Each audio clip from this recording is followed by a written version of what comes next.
Morning to all of you students. आइए हम आज अगला टॉपिक पर बात करते हैं और वो टॉपिक है लोकतंत्र और संगठन। ठीक है, तो आइए जानते हैं लोकतंत्र और संगठन। आप लोकतंत्र के बारे में पिछले कक्षा से ही पढ़ते आ रहे हैं और पिछले अध्याय में भी इससे आप मुखातिब हुए हैं, है कि नहीं?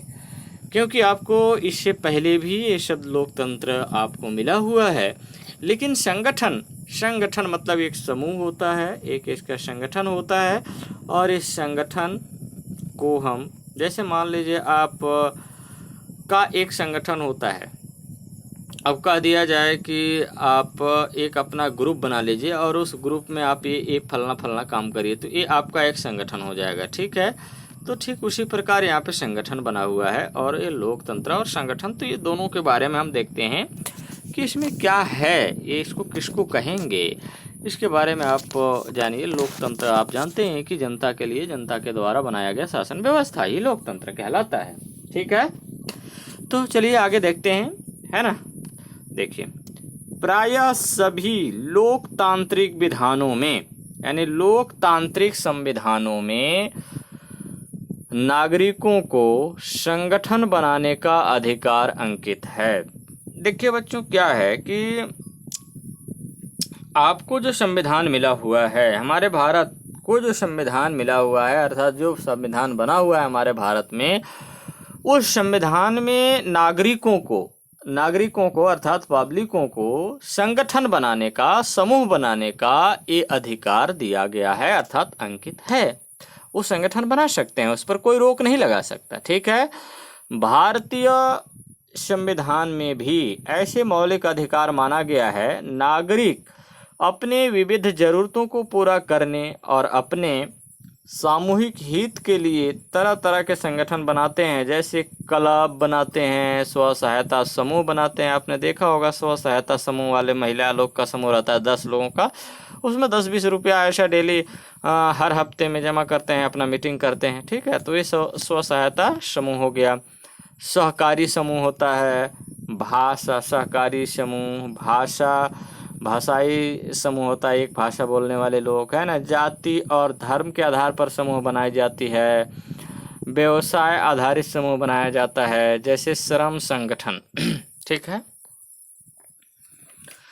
तो श्रम संगठन का एक समूह होगा। अधिवक्ता है, वकील है ना, वकील का संगठन बनेगा, वकील का आदि। इस प्रकार जैसे टीचर का एक संगठन बनता है, देखे होगे कभी टीचर लोग हड़ताल करते हैं, तो है ना, आपने जरूर देखा होगा। बट अब अभी याद आ रहा है नहीं आ रहा है वो मैं नहीं जानता, लेकिन ऐसा आपको सुनने को तो जरूर मिले होंगे, है ना।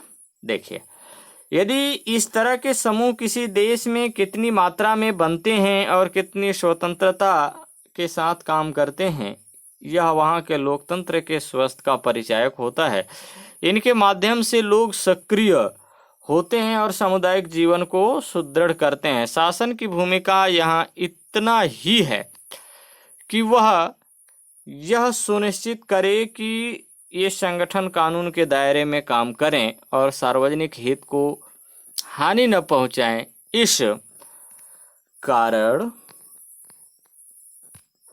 इस कारण इन संगठनों के पंजीकरण का प्रावधान है, लेकिन ऐसे संगठनों का पंजीकरण आवश्यक नहीं है जब तक वे इन्हें अनौपचारिक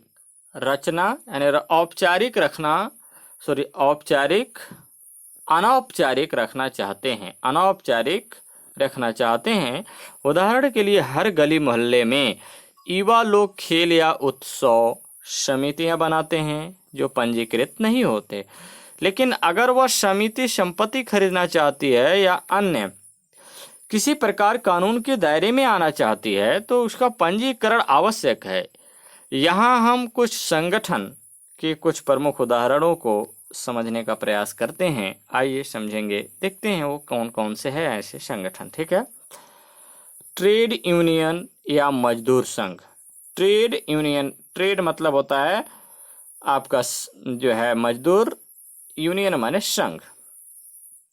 तो आइए देखते हैं, ट्रेड या व्यापार संघ आप कह सकते हैं। भारत में मजदूर संगठनों का इतिहास पुराना है। मजदूर संगठनों का इतिहास क्या है? पुराना है। इनका निर्माण आज़ादी की लड़ाई के समय में ही किया गया था।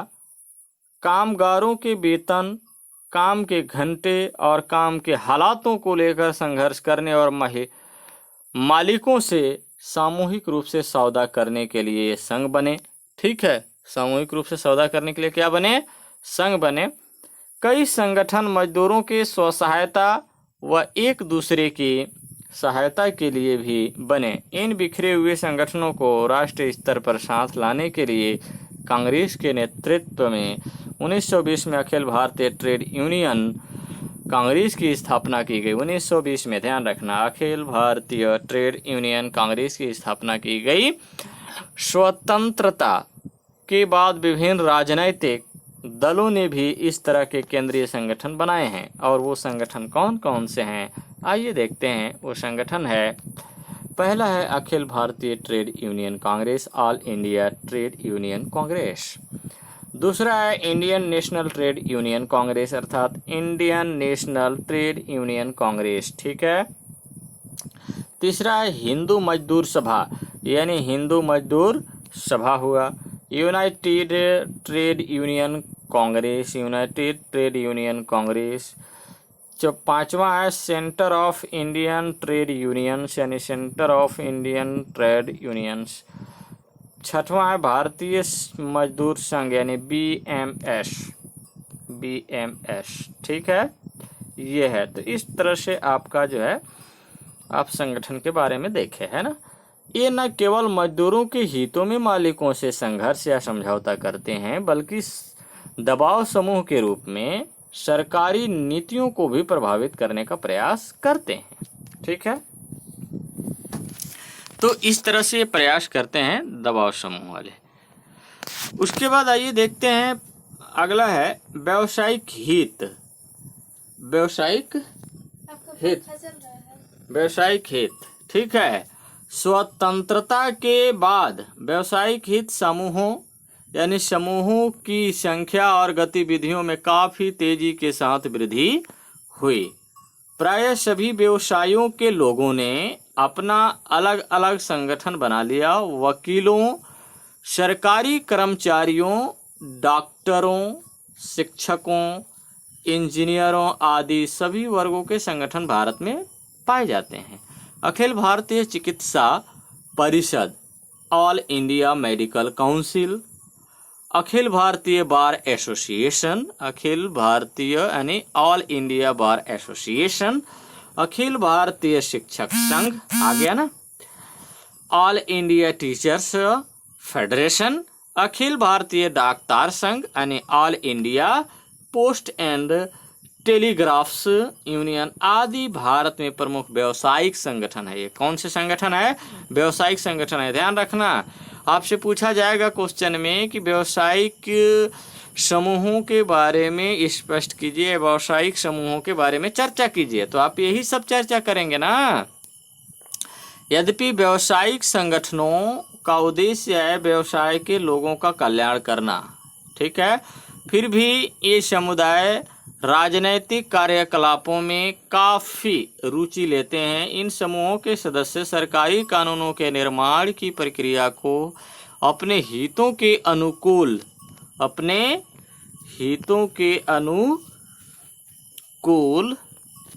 प्रभावित करने की कोशिश करते हैं। ठीक है, आइए उसके आगे देखते हैं। जातीय एवं धार्मिक दबाव समूह। समय समय पर विभिन्न धार्मिक, भाषाई और जातिगत समूह बने हैं जो अपने समुदाय के हित के लिए काम करते हैं। अक्सर ऐसे संगठन राजनीतिक रूप से भी ले लेते हैं। भारत में कई सांप्रदायिक दबाव समूहों ने राजनीतिक दल का रूप ले लिया है। इनमें रिपब्लिकन दल, मुस्लिम मजलिस, जमायते उलेमा, हिंदू महासभा, शिरोमणि अकाली दल के नाम उल्लेखनीय है। धार्मिक हित समूहों में अखिल भारतीय ईसाई सम्मेलन, अखिल भारतीय पारसी सम्मेलन, आंग्ल भारतीय समुदाय, आर्य प्रतिनिधि सभा तथा सनातन धर्म दक्षिण सभा के यानी दक्षिणी सभा के नाम विशेष रूप से लिए जाते हैं। कई जातियों ने भी जाति हितों की रक्षा के लिए अपना अलग अलग संगठन बना लिया है। जैसे मारवाड़ी संघ, मारवाड़ी लोग बना लिए। ब्राह्मण सभा, ब्राह्मण लोग। वैश्य सभा, वैश्य सभा, वैश्य लोग। हरिजन सेवक संघ बना लिया गया।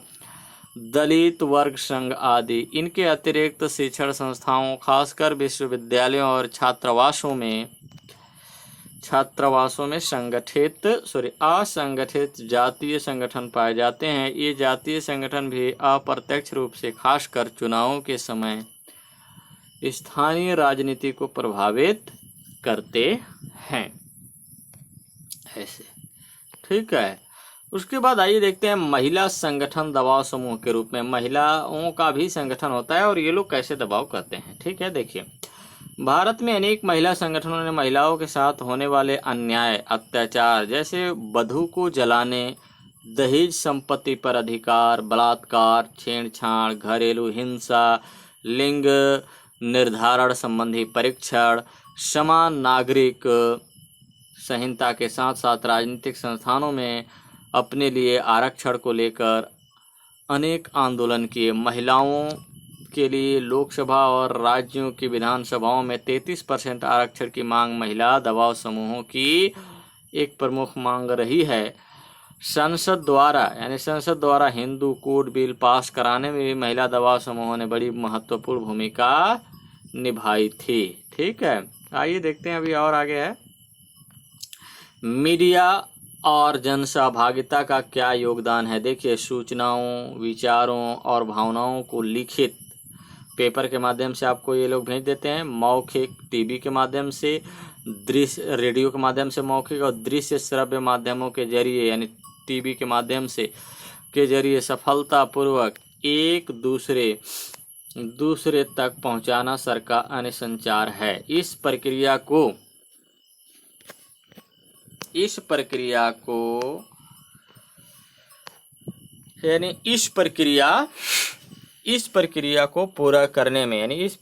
पूरा करने में मदद करने वाले साधन संचार माध्यम कहलाते हैं। आपसे पूछा जाएगा संचार माध्यम किसे कहते हैं, तो आप इसके आंसर यहीं से लिख सकते हैं बच्चों।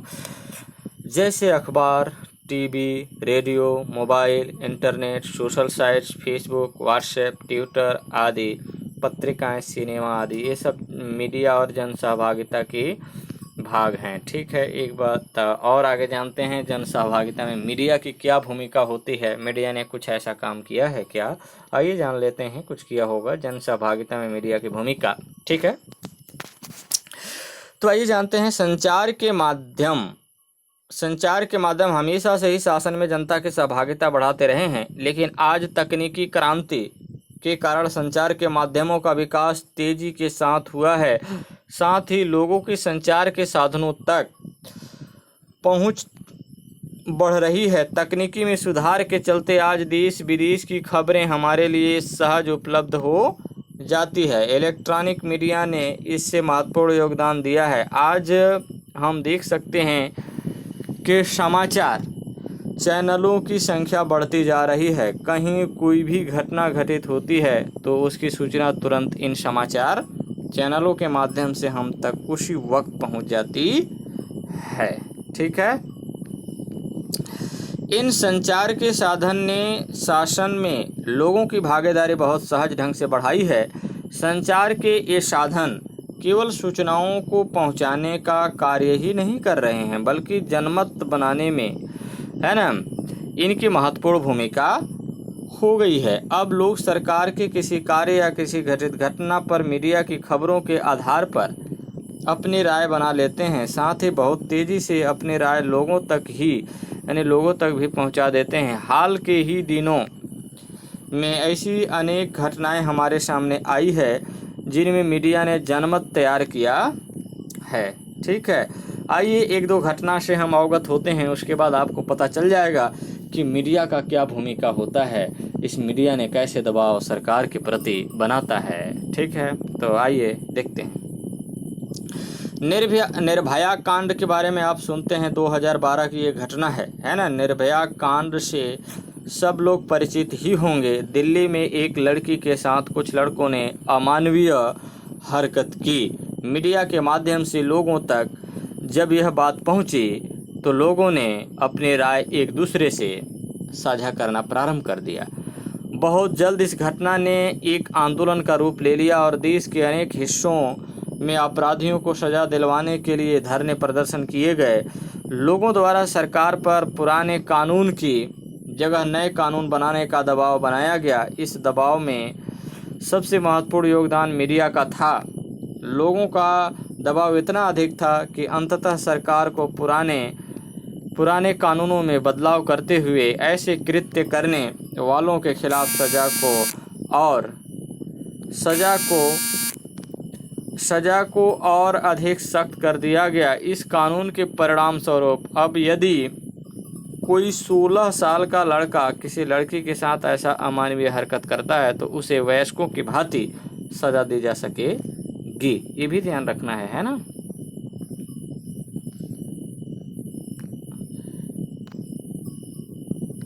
ये क्या हो गया? हाँ, चलो आगे चलते हैं। इसको ऐसा है ना, तो ये सज़ा दिया जा सकेगा। उसके बाद आगे आइए देखते हैं। इसी प्रकार 2011 में प्रारंभ हुए जन लोकपाल बिल। आप इसके बारे में क्योंकि कम जानते होंगे, हालांकि ये बहुत अन्ना हजारे के नाम से आप जानते होंगे। अन्ना हजारे का आंदोलन 2011 में चल रहा था, बहुत तगड़ी से चल रहा था, टीवी में एकदम बिल्कुल छाया हुआ था, है ना। अब समाचार सुनते होंगे जब ना आप समझेंगे, पेपर पढ़ते होंगे तो जानेंगे, और नहीं पढ़ते होंगे तो ये जन लोकपाल के बारे में क्या जानेंगे। ठीक है, तो देखिए 2011 में प्रारंभ हुआ जन लोकपाल बिल के आंदोलन की व्यापकता पर भी मीडिया के प्रभाव को देखा जा सकता है। इस आंदोलन में आंदोलनकारियों ने जन लोकपाल बिल बनाने के लिए मीडिया का बेहतर ढंग से उपयोग किया था। मीडिया के माध्यम से ये लोग अपनी बात लोगों तक आसान और प्रभावी ढंग से पहुंचा पाए और इसी कारण लोगों का बड़ी संख्या में आंदोलन को सहयोग प्राप्त हो सका। इस प्रकार बदलते हुए समाज की ज़रूरतों के अनुसार मीडिया ने लोगों को शासन में भागीदारी के नए अवसर और नए विकल्प उपलब्ध करवाए हैं। शासन में जन सहभागिता बनाने में मीडिया एवं संचार के माध्यमों की महत्वपूर्ण भूमिका है। दूसरी तरफ मीडिया के कुछ खतरे भी हैं। मीडिया या तो सरकार के या बहुत धनी कंपनियों के हाथों में होती है। ये अपने निहित स्वार्थ या संकुचित हित के लिए अपने चैनल या पत्रिका का उपयोग कर सकते हैं। ये ऐसा प्राइवेट कंपनियों के साथ भी है। आइए आगे देखते हैं। और आम तौर पर मीडिया में काम करने वाले पत्रकार आदि शहरी मध्यम वर्ग यानी शहरी मध्यम वर्ग के होते हैं, जो गरीब या ग्रामीण अंचल के लोगों की समस्याओं को अनदेखा कर सकते हैं। अगर मीडिया किसी खबर को गलत ढंग से लोगों तक पहुंचाते हैं तो लोग उसके प्रभाव में आ सकते हैं। राजनीतिक दल, दबाव समूह और अन्य संगठन अपने हित यानी अपने मत के प्रचार के लिए ऐसा कर सकते हैं। इसलिए मीडिया को इस बात को ध्यान में रखना बहुत ज़रूरत है। मीडिया की हमेशा सकारात्मक पहल होनी चाहिए ताकि लोकतंत्र में उसकी भूमिका बढ़ती रहे। ठीक है, इस तरह से इस अध्याय में हमने लोकतंत्र में जन सहभागिता के बारे में जाना। हमने देखा कि जन सहभागिता लोकतंत्र की सफलता के लिए जरूरी है। भारत के संदर्भ में हमने यह भी देखा कि जन सहभागिता के बहुत से तरीके संविधान में ही दिए गए हैं, लेकिन संविधान के बाहर भी ऐसे बहुत से साधन हैं जिनसे लोक शासन में प्रत्यक्ष यानी अप्रत्यक्ष ढंग से सहभागिता करते हैं। दबाव समूह और मीडिया ऐसे ही साधनों में से महत्वपूर्ण साधन है जिनकी व्यवस्था संविधान में नहीं की गई थी। किसी लोकतांत्रिक देश के लिए यह आवश्यक है कि सरकार में लोगों की सहभागिता के नए अवसर बनते रहे हैं ताकि लोकतंत्र और अधिक मजबूत हो सके। ठीक है, तो इस तरह से ये चैप्टर आज आपका समाप्त हो गया है ना। देखिए यहाँ पे कुछ खाली स्थान है, आप भरना चाहें तो भर सकते हैं, है ना। भारत में खाली स्थान लोकतंत्र को अपनाया गया है। भारत में खाली स्थान लोकतंत्र को अपनाया गया है। संसदीय कैसा लोकतंत्र है ना, संसदीय लोकतंत्र को अपनाया गया है। भारत में वयस्क मताधिकार कितने वर्ष के होंगे? 18 वर्ष की आयु पूर्ण होने पर प्राप्त होता है। राजनीतिक दल खाली स्थान आधारित औपचारिक संगठन है। ठीक है, राजनीतिक दल खाली स्थान आधारित औपचारिक संगठन है। जैसे मान लीजिए राजनीतिक दल में जो सरकारी संगठन हैं ये सब या गैर आधारित औपचारिक हैं, कुछ सरकारी हैं, तो इस प्रकार से आपको मिलेंगे उसमें, है ना। चुनाव के लिए राजनीतिक दलों का पंजीकरण खाली स्थान संस्था में होता है। सरकारी संस्था संगठन जिस संस्था से आप काम कर रहे हैं उसमें होगा। ठीक है, सरकारी के लिए काम कर रहे हैं तो उसमें संविधान के तहत होगा, जैसा होगा वो आपका पंजीकरण के हिसाब से वो रखता है अलग अलग। ठीक है, क्योंकि आप किस में कराना चाह रहे हैं, कुछ ऐसे होते हैं जिसमें आप पंजीकरण बिना कराए भी काम कर सकते हैं। ठीक है, तो इस पे आप देख लेना, मैं आगे बात नहीं कर रहा हूँ, या आप कहें तो बात कर दिया जाए। ठीक है, लेकिन ऐसा नहीं है, ज़्यादा लंबा करने की ज़रूरत नहीं है। आपका बेकायदे जब टेस्ट होगा तो उसके बारे में चर्चा किया जाएगा। ठीक है बच्चों, चलिए धन्यवाद।